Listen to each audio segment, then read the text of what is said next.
यूशा अपने माँ बाप का फर्माबरदार बेटा था। वो जो मांगता उसे उसकी अम्मी अब्बू देते। लाडला होने की वजह से उसकी बहुत सुनी जाती थी।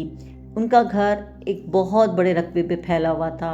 इस दफ़ा घर को रेनोवेट करने के चक्कर में उनके अब्बू ने कहा, बेटा यूशा, भवनपुर में उनके अब्बू का आबाई घर था जहाँ वो अक्सर जाया करते थे।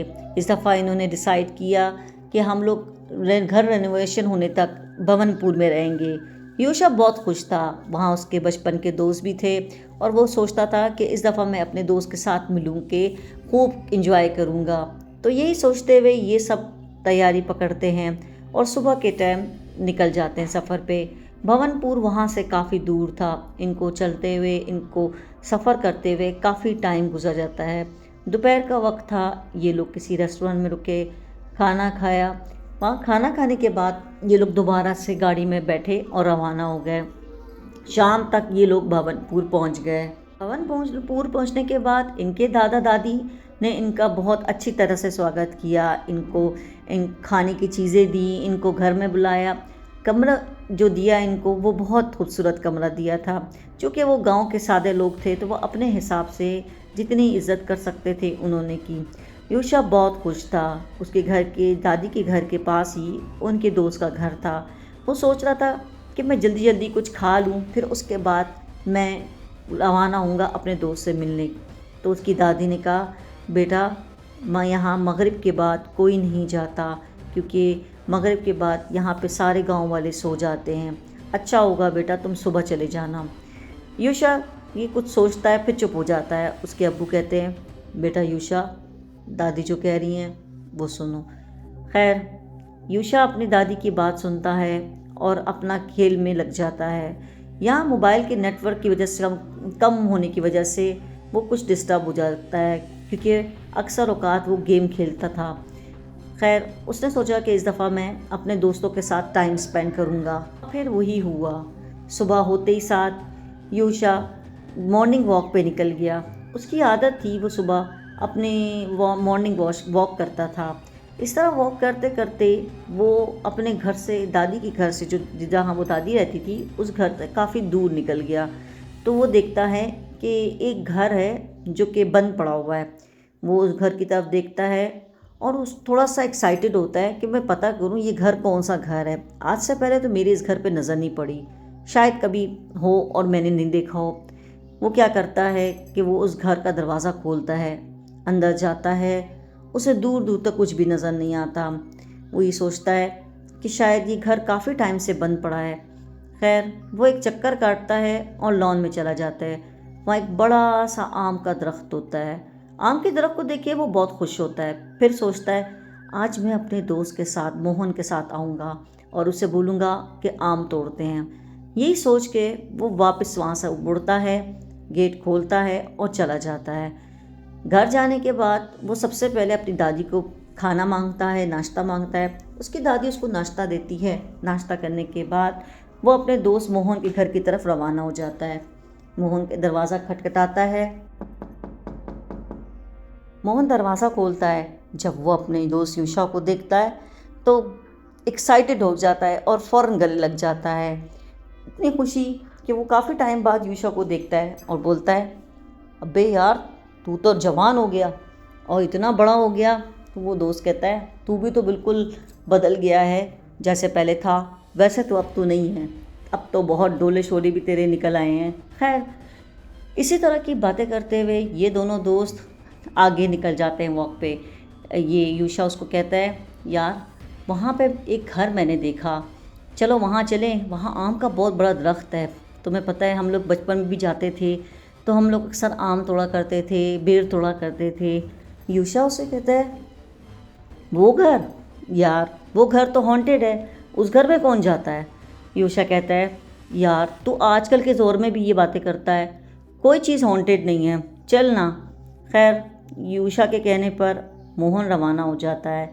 ये दोनों उस बहलनुमा घर की तरफ रवाना हो जाते हैं। वहाँ जाने के बाद ये लोग दरवाज़ा खोलते हैं और अंदर जाते हैं। अंदर जाके देखते हैं कुछ भी नहीं होता, जैसे कि मोहन ने सुबह भी देखा था।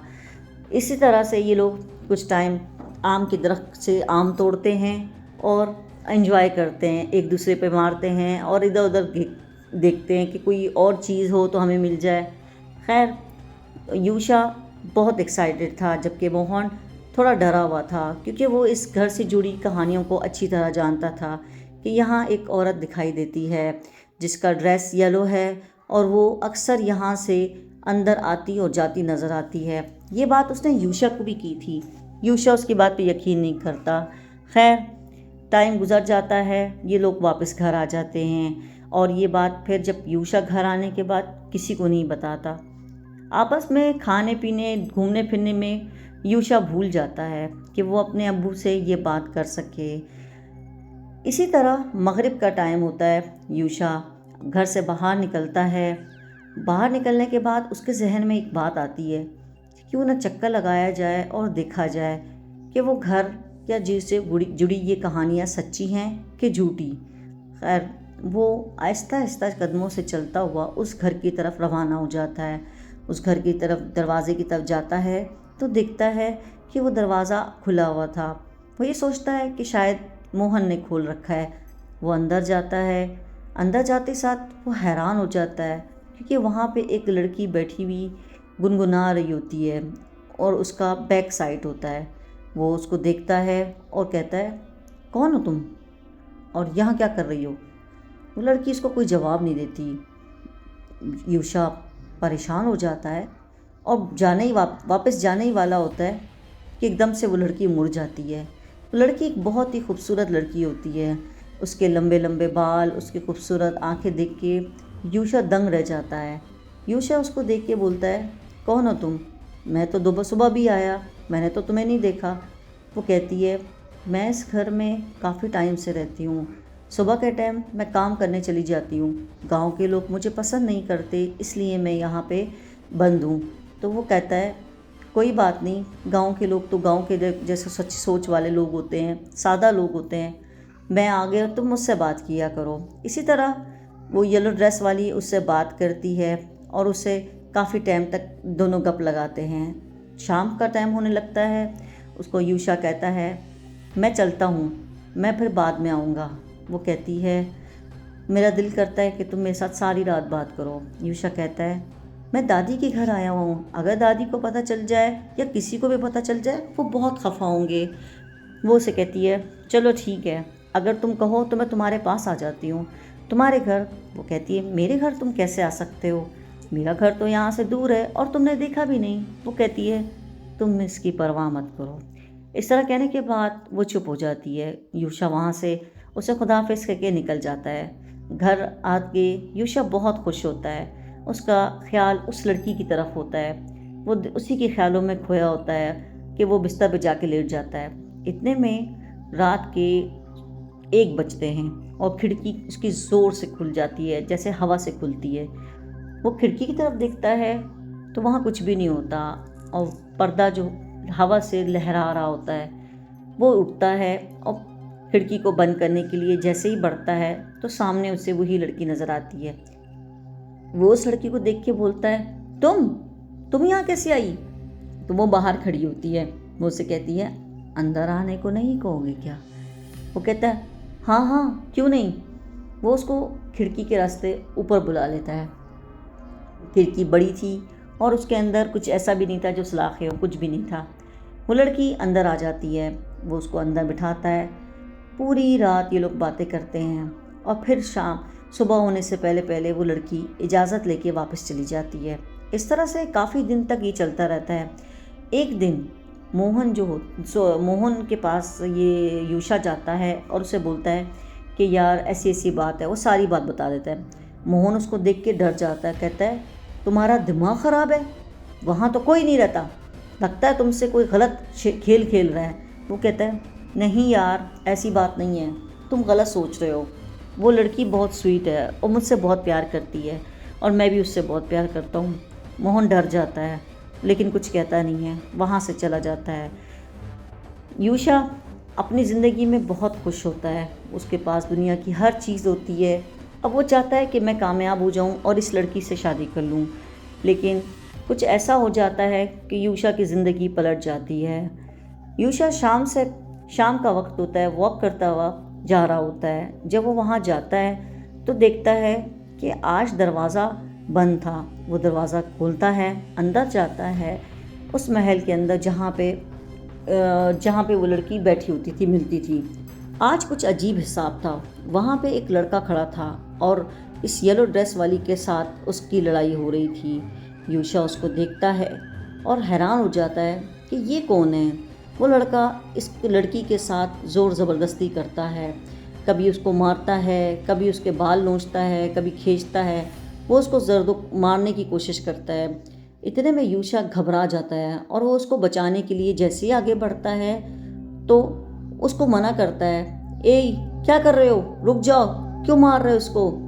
वो दोनों, ऐसा लगता है जैसे इसकी बात सुन ही नहीं रहे हैं। वो दोनों उसी तरह कंटिन्यू लड़ रहे होते हैं और इतनी देर में वो लड़का उसके गला दबा देता है। गला दबाते साथ ही वो येलो ड्रेस वाली नीचे गिर जाती है और वो लड़का भाग जाता है। उसके भागने से वो परेशान हो जाता है क्योंकि यूशा ये समझता है कि कहीं ये बात मुझ पे ना आ जाए। वो उस लड़की को उठाता है, उसको इधर उधर देख के उसके पहिए में से पानी मिल जाए तो वो उसको पानी नहीं मिलता क्योंकि वो घर खाली था। वो उस लड़की को उठाने की कोशिश करता है लेकिन वहाँ कुछ भी नहीं होता। वो हैरान हो जाता है। वो सोचता है कि अभी अभी यहाँ पे वो लड़की थी, कहाँ चली गई। यही सोच के वो कमरे के रास्ते दूसरे कमरे की तरफ जाता है तो देखता है वहाँ पे एक येलो ड्रेस में जो फटा पुराना कपड़ा होता है वो पड़ा होता है और वो एक ढांचा स्केलेटन पड़ा होता है जिसके ऊपर वो ड्रेस होता है और साथ एक अंगूठी पड़ी होती है जो उस लड़की के हाथ में इसने देखी थी। अंगूठी देखते साथ वो डर जाता है और वहाँ से भाग जाता है। भागने के बाद घर आता है और दादी को सारी बात बताता है। उसके अब्बू और उसकी दादी सब घबरा जाते हैं और जो कुछ वो कर सकते थे मोहन की सेफ्टी के लिए अपने हिसाब से पढ़ना, यूशा के अपने धर्म के हिसाब से जो पढ़ सकते थे वो उन्होंने पढ़ा। यूशा पे दम किया और इस तरह से उन्होंने कहा कि दोबारा ज़िंदगी में वहाँ मत जाना, वो एक आत्मा है। ये सुन के यूशा बहुत डर गया।